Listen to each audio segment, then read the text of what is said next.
नमस्कार दोस्तों, स्वागत है आपका पीसीएस बाय तरुण चैनल पर। अपनी यूपी पीसीएस प्री की श्रृंखला को आगे बढ़ाते हुए आज हम लगाएंगे एंशिएंट हिस्ट्री के टेस्ट संख्या 5 को। अगर आपको ये टेस्ट थोड़े भी हेल्पफुल लग रहे हैं तो वीडियो को लाइक करें। ज़्यादा से ज़्यादा आपका एक लाइक वीडियो बनाने का मोटिवेशन देता है और चैनल को सब्सक्राइब कर दें।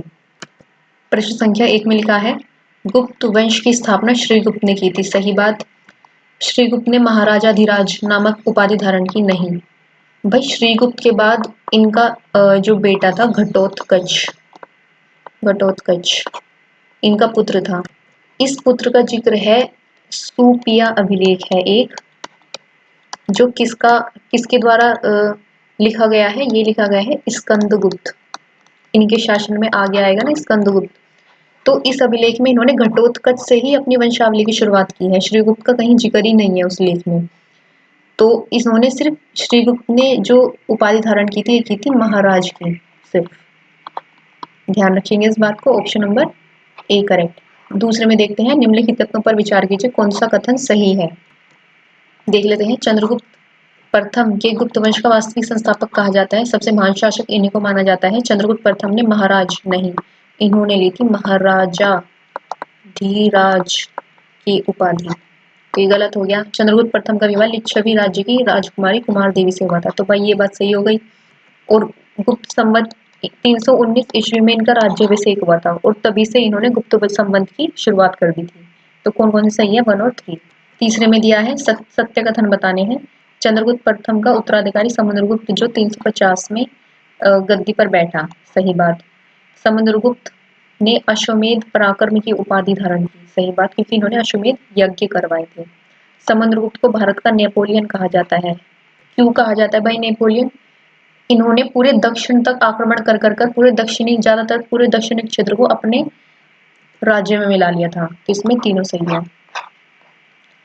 इसमें देख लेते हैं कौन कौन से कथन सही है। हरिशेन समुद्रगुप्त के दरबार में प्रसिद्ध कवि थे। सही बात। प्रयाग प्रशस्ति की रचना हरिशेन ने की, ये भी बात सही है। तो दोनों बातें ठीक है। गुप्त काल में किस प्रमुख नगरों ने पतन के साक्ष्य प्रस्तुत किए? ये है भाई हमारा मथुरा का और सहगोरा का।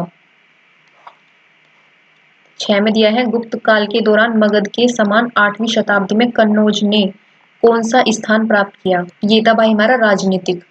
क्योंकि भाई अभी जैसे इंडिया का मैप है तो कन्नौज यहाँ पर कहीं था। ऊपर से हमारे कश्मीर वालों की भी इस पर नजर थी, इधर से असम की इस पर नजर थी, मगध वालों की इस पर नजर थी।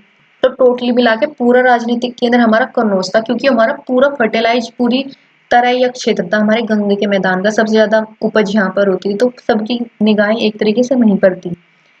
तो वो राजनीतिक केंद्र था हमारा। 7वें में सही बताने हैं, गुप्तकालीन राजाओं के सोने चांदी और तांबे के सिक्के प्राप्त होते हैं। सही बात।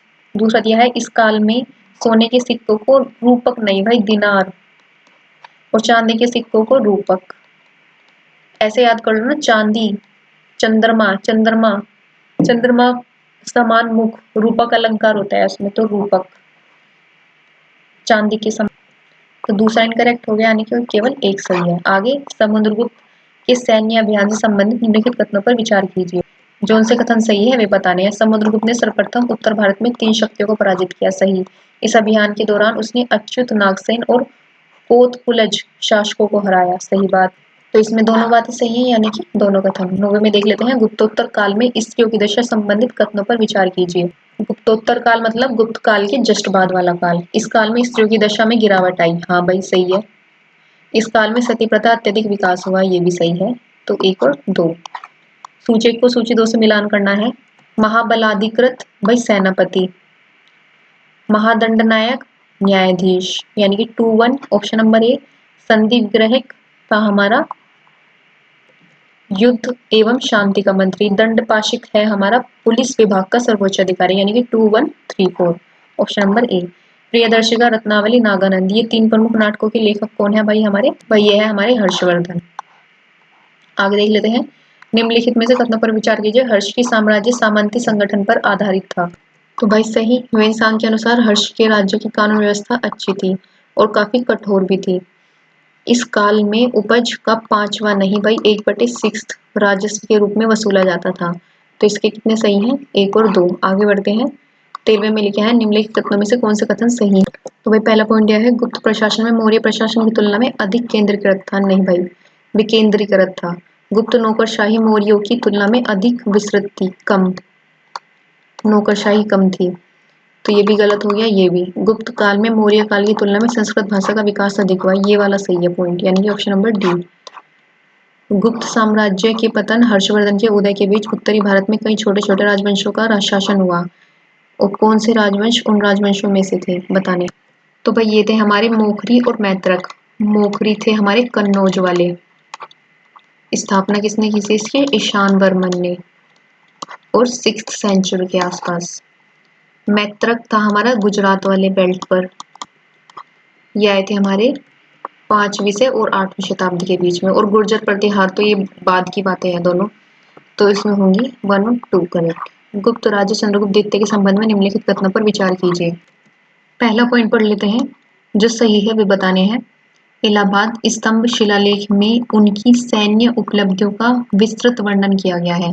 भाई इलाहाबाद स्तंभ लेख तो हमारा समुद्रगुप्त से रिलेटेड है ना, समुद्रगुप्त से, जिसमें हरिशेन ने समुद्रगुप्त की विजयों का वर्णन किया है। इलाहाबाद समुद्रगुप्त से रिलेटेड है।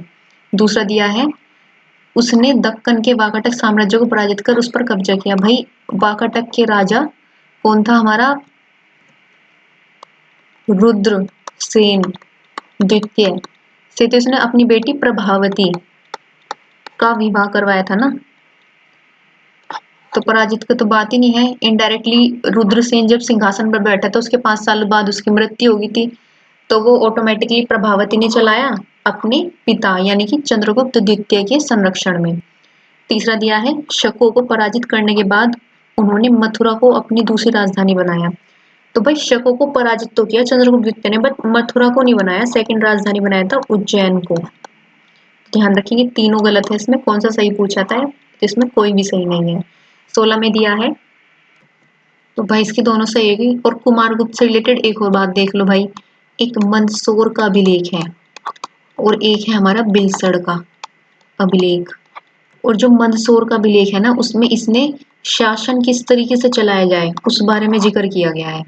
कुमारगुप्त का मंदसौर शासन से रिलेटेड है। और जी एक बार इनकी पूरा फैमिली ट्री देख लेते हैं गुप्त डायनेस्टी की। पहले है हमारे श्रीगुप्त, फिर है घटोत्कच, फिर है चंद्रगुप्त प्रथम, फिर है हमारा समुद्रगुप्त, फिर है हमारे चंद्रगुप्त सेकंड यानी कि विक्रमादित्य, इसके बाद है कुमारगुप्त, इसके बाद है स्कंदगुप्त, और इनके बाद है फिर कुमारगुप्त सेकंड। और सबसे लास्ट में जो हमारा गुप्त डायनेस्टी का राजा रहा था वो था विष्णुगुप्त। भाई शुरुआत श्रीगुप्त से हो गई, एंड हुआ विष्णुगुप्त से, ध्यान रखेंगे इस बात को। आगे बढ़ते हैं, सूची 1 को सूची 2 से मिलान करना है, मुद्रा और संबंधित विषय बताने हैं। गरुड़ प्रकार, इस मुद्रा में समुद्रगुप्त की नागवंशी राजाओं पर विजय के सूचना प्राप्त होती है, सही बात। धनुर्धारी प्रकार, मुद्रा के मुख भाग पर राजा के धनुष बाण लिए खड़ा हुआ, सही बात।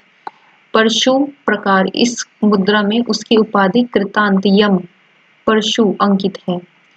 अश्वमेध यज्ञ, इस प्रकार के सिक्के समुद्रगुप्त द्वारा किए गए यशोमेध यज्ञों का प्रमाण है, ये भी बात सही है। यानी कि इधर देख लेते हैं, इसके ऑप्शन चारों सही है। आगे बढ़ते हैं, चंद्रगुप्त द्वितीय के दरबार में 9 विद्वानों की एक मंडली निवास करती थी जिसे नवरत्न कहा जाता है। निम्नलिखित में से कौन से विद्वान नवरत्न में शामिल नहीं थे? ये था भाई हमारे फाहियान। फाहियान तो भाई हमारा एक चीनी यात्री था, वो आया था ना, तो ये तो जो इंडिया के अंदर होंगे वे तो नवरत्न में शामिल होंगे। 19 में दिया है, कुमारगुप्त का उत्तराधिकारी था हमारा स्कंदगुप्त, सही बात है। ये भीतरी स्तंभ लेख के अनुसार प्रथम हूण आक्रमण स्कंदगुप्त के काल में हुआ था, ये भी बात सही है। स्कंदगुप्त 466 ईस्वी में चीनी यात्री सांग के दरबार में एक राजदूत भेजा था। चीनी सम्राट सांग के दरबार में अपनी तरफ से एक राजदूत भेजा था स्कंदगुप्त ने, तीनों सही। इसमें दिया है, प्राचीन भारतीय इतिहास के संदर्भ में वाकाटक वंश के बारे में निम्नलिखित कथनों पर विचार कीजिए, जो सही है वो बताने हैं। गुप्त वंश की राजकुमारी प्रभावती गुप्त ने अपने पति रुद्रसेन द्वितीय की मृत्यु के बाद वाकाटक साम्राज्य पर शासन किया, ये भी बात सही है। अजंता की गुफाओं को वाकाटक वंश के राजा हरिसेन शासन काल के दौरान संरक्षण प्राप्त हुआ, ये भी सही है, तो इसमें दोनों करेक्ट है। आगे देख लेते हैं किसमें निम्नलिखित में से किस अभिलेख में सती प्रथा का प्राचीनतम साक्ष्य प्राप्त हुआ है। ये है हमारे एरण अभिलेख। एरण अभिलेख है कहाँ पर, एमपी में, और कब प्राप्त हुए थे, 500 ईस्वी के। 22 में देखना है सूची को सूची 2 से मिलान करना है, व्यवसायिक समूह और कार्य बताना है। नगर श्रेष्ठ का क्या काम था, ये थे हमारे पूंजीगत वर्ग के नेता यानी कि 2। सार्थवाह कौन थे, हमारे व्यापारियों के नेता। प्रमुख कुलिक थे हमारे शिल्पकार, और प्रथम कायस्थ थे लिपिक प्रधान।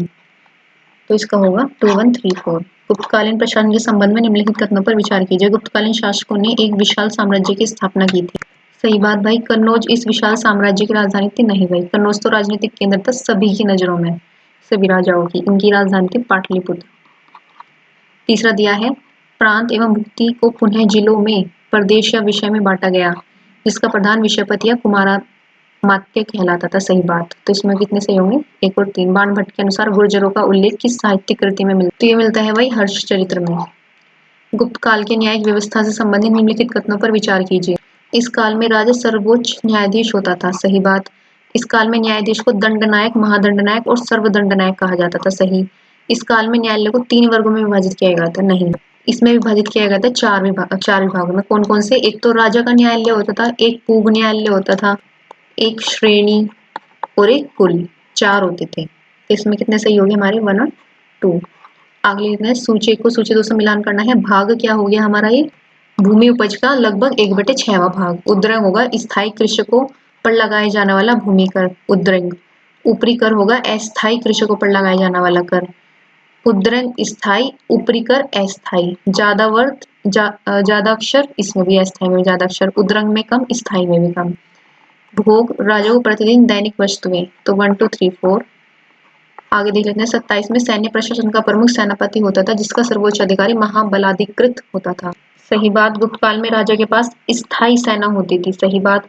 गुप्त काल के अंतर्गत सेना को 4 प्रमुख अंग थे। एक पदाति होता था, एक गज सेना का विभाग, एक रथरोही होते थे और एक अश्वरोही। तो कितने सही है इसमें हमारे, 1 और 2 बी वाला। 28 में गुप्त काल के अंतर्गत सीमा शुल्क वसूल करने वाले अधिकारी को किस नाम से जाना जाता था, ये है हमारा शौल्किक। 29 में दिया है कथन और कांड बताने हैं। गुप्तोत्तर काल में व्यापार और नगर व्यवस्था का पतन हुआ। सही बात है ये भाई। अरब व्यापारियों ने भारतीय व्यापारियों को मार्गों पर नियंत्रण स्थापित कर लिया था। तो भाई क्यों, गुप्तोत्तर काल के बाद तो धीरे धीरे हमारे मुस्लिम्स एंटर करेंगे भाई इंडिया में। तो इसके दोनों कथन सही हैं, बट इंडिविजुअली सही है। 30 में दिया है गुप्त काल में स्त्रियों की दशा पहले की अपेक्षा में गिरावट आई। तो भाई सही बात है, गुप्त काल में पर्दा और सती प्रथा का प्रचलन था, ये भी बात सही है। तो दोनों सही है। निम्नलिखित कथन पर विचार कीजिए, जो सही है वे बताने हैं। गुप्तकालीन समाज परंपरागत रूप से 4 वर्णों में विभाजित था। सही बात। 4 वर्णों के आधार पर गुण कर्म न होकर जन्म हो गया था। हाँ भाई, धीरे धीरे अब भ्रष्टाचार फैलेगा। इस काल में शूद्रों की आर्थिक दशा में गिरावट आई। भाई ह्वेनसांग जो था ना, ह्वेनसांग जो हर्षवर्धन के टाइम पे आया था, इसने बता दिया था, इसने अपनी बुक में लिखा हुआ था कि जो शूद्र थे वे अब कृषिकों का काम करने लगे थे और धीरे धीरे वे सेना में भी भर्ती होने लगे थे। तो इनकी कंडीशंस धीरे धीरे सुधर रही थी।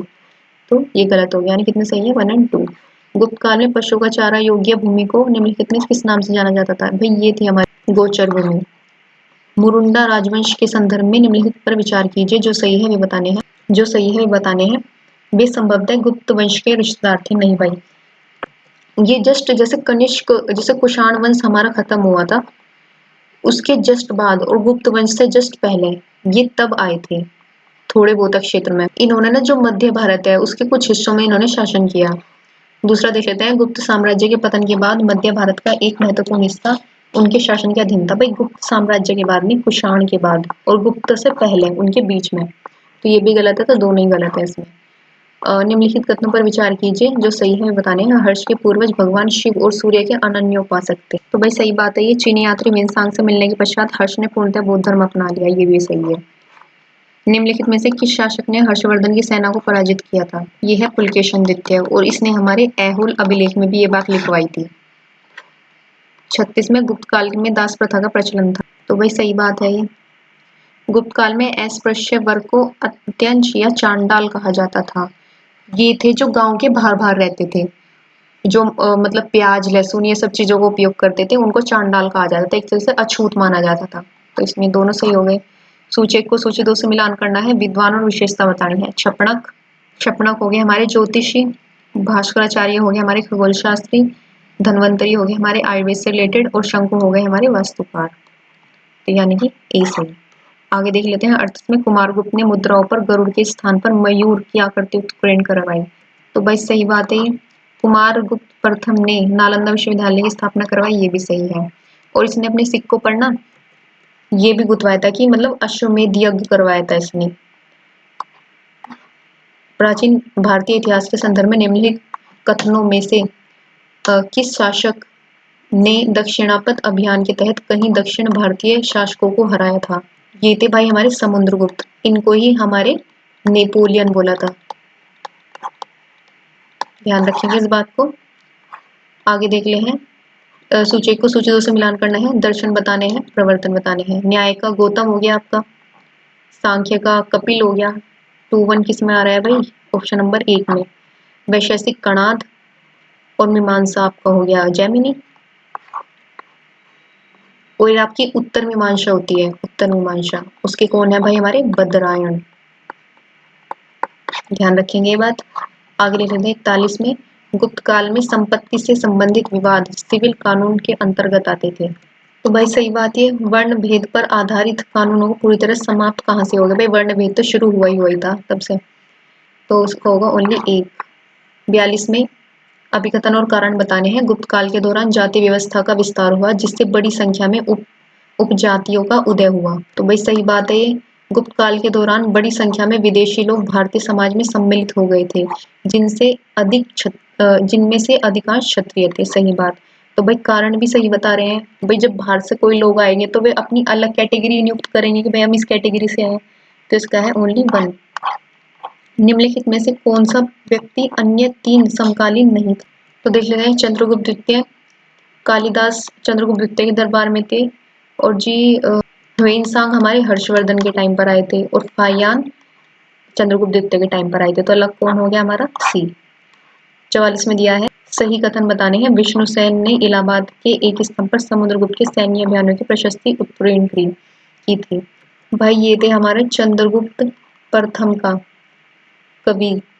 कौन थे भला? हरिसेन। इन्होंने इलाहाबाद स्तंभ लेख में सैन्य अभियानों का उत्कीर्ण करवाया था चंद्रगुप्त प्रथम ने। तो ये गलत हो गया। चीनी यात्री फाहियान समुद्रगुप्त के दरबार में गया था? नहीं, फाहियान तो आपका चंद्रगुप्त द्वितीय के टाइम पे आया था ना। तो दोनों गलत हो गए इसमें। 45 में देख लेते हैं सांख्य संप्रदाय के बारे में। जो कथन सही है वे बताने हैं। सांख्य पुनर्जन्म और आत्मा के आवागमन के सिद्धांत को स्वीकार करता है। सही बात है ये। सांख्य की मान्यता कि आत्मज्ञान ही मोक्ष की ओर ले जाता है, न कि कोई बाह्य प्रभाव अथवा कारक। सही बात। तो इसमें दोनों बातें सही हैं। सूची 1 को सूची 2 से मिलान करना है। विक्रम संवत मिला लेते हैं। 58 ईसा पूर्व, शक संवत 78, गुप्त वंश गुप्त संवत 319 और 320 के आसपास, और कली संवत हमारा 3102। तो भाई ये हो गया 1 2 3 4। निम्नलिखित में से कौन से विचार सही है? वस्त्र उद्योग गुप्त काल का सब प्रमुख उद्योग था। अमरकोश में कताई, बुनाई, हथकरघा, धागे जैसे उद्योगों का उल्लेख मिलता है। तो भाई ये बात सही हो गई। इस काल में ताम्रलिप्ति पश्चिम भारत का, जबकि भग्र कच्छप भड़ोज पूर्वी। तो भाई पूर्व नहीं पश्चिम में था ना, ये तो गुजरात में। और ताम्रलिप्ति आपका पूर्व में है, आंध्र प्रदेश वाली बेल्ट पर। तो ये गलत हो गया, यानी कि एक सही है। निम्नलिखित में से कौन से सामंती व्यवस्था का अनिवार्य तत्व है? यह है भाई भूमि के नियंत्रण एवं स्वामित्व पर आधारित प्रशासनिक संरचना का उदय। सही। सामंत तथा उसके अधीन अधिपति के बीच स्वामी दास संबंध का बनना, ये भी सही है। 49 में है। निम्नलिखित में से किस शिलालेख में रेशम बुनकरों की श्रेणी का उल्लेख किया गया है? भाई ये है हमारा दशपुर। दशपुर को किस और नाम से जाना जाता है? मंदसौर अभिलेख। और किसने जिक्र करवाया था उसमें? यशोवर्मन। आगे देख लेते हैं। सूची 1 को सूची 2 से मिलान करें। न्यायालय और विभाग बताने हैं। प्रतिष्ठित, ये है स्थायी न्यायालय। अप्रतिष्ठित है विशेष प्रयोजन के लिए स्थापित न्यायालय, यानी कि अस्थायी चीज, अप्रतिष्ठित। शासित होगा हमारा सर्वोच्च न्यायालय यानी कि 3। मुद्रित है हमारा प्राड्डविका का न्यायालय यानी कि 4, 2134 ऑप्शन नंबर ए। निम्नलिखित में से कायस्थ जाति का सर्वप्रथम उल्लेख मिलता है, ये मिलता है हमारा याज्ञवल्क्य में। 52 में देख लेते हैं, सूची को सूची 2 से मिलान करना है। पंच सिद्धांतिका ये है हमारी बरहामीर की। अब देख लेते हैं 2 है किसी में, तीनों में है। अब देखिए सूर्य सिद्धांत आर्यभट्ट जी की यानी कि 1। अब देखिए 2 1 2 में है। मालविकाग्निमित्रम कालिदास। पंचतंत्र विष्णु शर्मा यानी कि 2134 यानी ऑप्शन नंबर बी। 53 में दिया है गुप्त काल को भारतीय इतिहास का स्वर्ण युग कहा जाता है, सही। इस काल में कला साहित्य विज्ञान और गणित का महत्वपूर्ण उन्नति हुई, सही बात। तो इसमें दोनों बातें सही हैं। यह शूद्रक की प्रसिद्ध संस्कृत साहित्य रचना है। इसके पात्र समाज के सभी स्तरों के में संबंध है। इसके एक अंक में चोरी का और एक रुचिकर विवरण प्रस्तुत किया गया है, जिसमें चोरी का नियमित कला के रूप में उल्लेख किया गया है। उपयुक्त परिच्छेद में निम्नलिखित में से कौन सी साहित्यिक रचना का वर्णन किया गया है? तो भाई इसमें शूद्रक जी का जिक्र है, तो मृच्छकटिकम। 55 दिया है आर्यभट्ट गुप्त काल के सबसे महान वैज्ञानिक, गणितज्ञ, खगोल शास्त्री जिन्होंने शून्य की खोज की थी। तो भाई सही है पहला ऑप्शन। दूसरा दिया है सुश्रुत को शल्य चिकित्सा का पितामह कहा जाता है, सही बात। उन्होंने अपने प्रसिद्ध ग्रंथ सुश्रुत संहिता में 120 प्रकार के शल्य उपकरणों का वर्णन किया है। देखो भाई कितना पेचीदा क्वेश्चन, 120 नहीं 121 पर्टिकुलर, तो ये गलत हो गया। तो ऑप्शन नंबर ए सही है। 56 में दिया है गुप्त काल में व्यापार और वाणिज्य का विकास हुआ। गुप्त शासकों ने व्यापार पर कड़े प्रतिबंध लगाए। तो भाई नहीं, अगर कड़े प्रतिबंध लगा देते तो विदेशों से व्यापार कैसे होता? इस टाइम पे तो मेन हमारे हॉटस्पॉट थे, एक तो भड़ोच था गुजरात में बंदरगाह, और ताम्रलिप्ति था जो कि आंध्र प्रदेश में था। ठीक है, 2 बंदरगाह थे, इनसे पूरा बिजनेस होता था बाहर। तो इसमें हो गया ए सही है, आर गलत। 57 में दिया है गुप्त सम्राट वैष्णव धर्म के अनुयायी थे तथा उन्होंने इसे राजधर्म बनाया। दूसरा दिया है गुप्त काल में वैष्णव धर्म संबंधी सबसे महत्वपूर्ण अवशेष देवगढ़ का दशावतार मंदिर पंचायतन रचना शैली का मंदिर है। तो भाई इसमें दोनों बातें सही हैं। 58 में दिया है गुप्त काल में भूमिदान प्रथा प्रचलन में थी। तो भाई पहला सही है। दूसरा दिया है गुप्त शासकों द्वारा कृषकों को भूमिदान दिया जाता था। भाई भूमिदान नहीं दिया जाता, बल्कि जो कृषि करते थे उन पर टैक्स भी लगाया जाता था, 1/6। दूसरा इनकरेक्ट हो गया, ए सही, आर इनकरेक्ट। खालिमपुर ताम्रपत्र शिलालेख निम्नलिखित शासकों में से किसकी प्रशासनिक प्रणाली के बारे में विवरण प्रदान करता है? ये करता है आपका पुलकेशन सेकंड। माफ कीजिएगा, ये है हमारा धर्मपाल, और धर्मपाल ने ही हमारे विक्रम शिला विश्वविद्यालय की स्थापना की थी, और इन्होंने ही बौद्ध धर्म अपनाया था, संरक्षण में लिया था बौद्ध धर्म को। आगे बढ़ते हैं, अब देख लेते हैं सूचक मंदिर और स्थान बताने हैं। देवगढ़ का दशावतार मंदिर पंचायतन शैली में बना हुआ है, ललितपुर उत्तर प्रदेश में है। भीतर गांव का मंदिर यह है आपका कानपुर उत्तर प्रदेश में, यानी कि 121। भूमरा का शिव मंदिर सतना मध्य प्रदेश में है, 4। और तिगवा का विष्णु मंदिर है जबलपुर मध्य प्रदेश में, यानी कि 32143 ऑप्शन नंबर ए करेक्ट। आगे बढ़ते हैं, 61 में दिया है निम्नलिखित में से किन पुस्तकों की रचना कालिदास द्वारा की गई है? तो भाई ऋतु संहार, कुमार संभव, अभिज्ञान शाकुंतलम तीनों कालिदास की है। निधसार है हमारी कंदक की। कौन सी भाषा में लिखी गई है हमारी? संस्कृत में, यानी कि सी। नीचे दिया है अभिकथन गुप्त काल में बौद्ध धर्म का व्यापक विकास हुआ। सही बात, गुप्त शासक बौद्ध धर्म अनुयायी थे नहीं, वे थे वैष्णव धर्म के अनुयायी। बट जो स्थापत्य और जो कला जितनी भी बनी हुई है वे सब बौद्ध धर्म में बनी हुई है। और जो जैसे हमारे आपकी अजंता की गुफा है वो भी बौद्ध धर्म से रिलेटेड है। तो इसमें क्या होगा हमारा कथन? ए सही, आर गलत। 63 में दिया है वैशेषिक दर्शन के संबंधित निम्नलिखित कथनों पर विचार कीजिए। यह है महर्षि कणाद और वैशेषिक दर्शन का प्रवर्तन माना जाता है। महर्षि कणाद को परमाणु अणु को संसार की मूलभूत इकाई माना जाता है, ये भी सही है। वैश्विक दर्शन के अनुसार यह संसार के 9 द्रव्यों से मिलकर बना है, ये भी सही है। तो इसमें तीनों पॉइंट सही है। 64 में दिया है कथन समुद्रगुप्त को भारत का नेपोलियन कहा जाता है। तो भाई कहा जाता है, सही बात। समुद्रगुप्त द्वारा दक्षिण भारत में विजय अभियान चलाया गया, इसलिए उसको नेपोलियन कहा जाता है। तो ऑप्शन नंबर ए करेक्ट। गुप्त काल में न्यायपालिका संगठित थी, सही बात। दूसरा दिया है गुप्त काल में तांबे के सिक्कों का सर्वाधिक प्रचलन था, नहीं भाई, सोने के सिक्के जिन्हें दिनार कहा जाता था, इनका प्रचलन ज़्यादा था, और चांदी के सिक्कों का क्या क्या जाता था, रूपक। इनकरेक्ट हो गया, यानी कि केवल एक सही है। आगे देख लेते हैं, निम्नलिखित में से किस विद्वान को भारत का मैकियावेली कहा जाता है। ये कहा जाता है आपके कौटिल्य को, यानी कि चाणक्य। 67 में गुप्त काल में लौह सिक्कों का प्रचलन आरंभ हुआ। तो भाई पहला पॉइंट हमारा गलत हो गया, लोहे का तो कुछ मतलब ही नहीं था, सोना था, चांदी था और तांबा। तो पहला गलत हो गया। गुप्त शासकों ने आर्थिक स्थिरता के लिए धातु का प्रयोग किया, ये सही है। तो कौन सा होगा, ऑप्शन नंबर डी। 68 में गुप्त काल में विष्टि शब्द निम्नलिखित में से किससे संबंधित है। ये रिलेटेड है आपका अनिवार्य श्रम या बेगार से। उत्तर में दिया है, हर्षवर्धन के दरबार में चीनी यात्री ह्वेनसांग आया था, सही। ह्वेनसांग को भारतीय दर्शन और बौद्ध धर्म से गहरी रुचि थी, सही बात। इसका आंसर होगा ऑप्शन नंबर ए। अभिकथन और कारण आर दोनों सही है। आर अभिकथन ए की सही व्याख्या करता है। 70 दिया है, गुप्त काल में शिक्षा और विद्या का प्रमुख नालंदा विश्वविद्यालय था।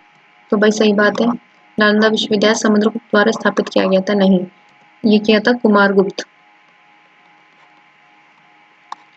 तो इसका क्या होगा, ए इनकरेक्ट, वो ए करेक्ट, आर इनकरेक्ट। और इसमें आपका कुमारगुप्त प्रथम था, ठीक है, ध्यान रखेंगे बात। कुल्यवाप और द्रोणवाप ये क्या थी भाई, ये हमारी भूमि मापन की इकाइयां थी। पाल वंश से संबंधित निम्नलिखित कथनों पर विचार कीजिए। गोपाल बौद्ध धर्म का अनुयायी था जिसने 750 ईस्वी में पाल वंश की स्थापना की थी। तो भाई पहली बात सही हो गई। विक्रमशिला विश्वविद्यालय की स्थापना गोपाल ने नहीं, धर्म पाल ने की थी, ध्यान रखिए। ऑप्शन नंबर ए सही है हमारा। निम्नलिखित में से कथनों पर विचार कीजिए, सही है वो बताना है। कर्म का सिद्धांत मीमांसा दर्शन से संबंधित है, सही बात है भैया। मीमांसा दर्शन वेद को शाश्वत मानता है, ये भी सही। पूर्व मीमांसा दर्शन वेदों के कर्मकांड भाग का विचार करता है, ये भी सही। तो तीनों सही है इसमें। 74 में दिया है, गुप्त काल में अमरकोश जैसे प्रसिद्ध संस्कृत कोश ग्रंथ की रचना अमर सिंह द्वारा की गई, सही बात। दूसरा दिया है, अमरकोश में तत्कालीन सामाजिक, धार्मिक और राजनीतिक व्यवस्था सटीक वर्णन किया गया, नहीं भाई, अमरकोश था हमारे व्याकरण से रिलेटेड, जिसमें इन्होंने जैसे विशेषण हो गया आपका, क्रियापद हो गया, इन सबको कैटेगराइज किया था। तो दूसरा इनकरेक्ट, ओनली वन करेक्ट। 75 में दिया है, नीचे दिए गए कथनों में कथन और कारण बताने हैं। गुप्त काल में वास्तुकला की उल्लेखनीय प्रगति हुई, सही बात। अजंता की गुफाएं गुप्त काल में बनाई गई, तो ये भी सही है। तो दोनों कथन सही है और कारण भी सही है इनका। तो आज का टेस्ट हमारा यहीं पर समाप्त होता है। अगर आपको ये टेस्ट थोड़े भी हेल्पफुल लग रहे हैं ना, तो प्लीज़ चैनल को सब्सक्राइब कर दें और वीडियो को लाइक करें ज़्यादा से ज़्यादा, और इनकी ना प्रैक्टिस करते रहिए ज़्यादा से ज़्यादा। मिलते हैं नेक्स्ट टेस्ट के साथ, लगाते रहिए टेस्ट ज़्यादा से ज़्यादा। जय हिंद, जय भारत।